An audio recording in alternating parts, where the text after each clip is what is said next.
A food chain is a way to show how different living things in an ecosystem rely on each other for food. It's like a chain because each living thing is connected to the next by what they eat.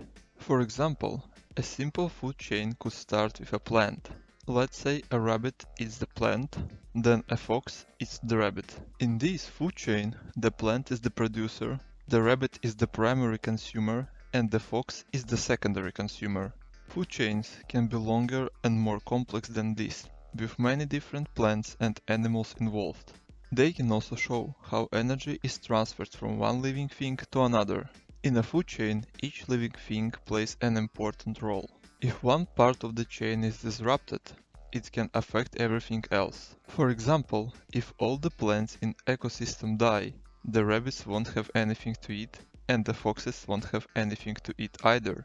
Understanding food chains is important for understanding how living things depend on each other and how changes in one part of an ecosystem can affect everything else.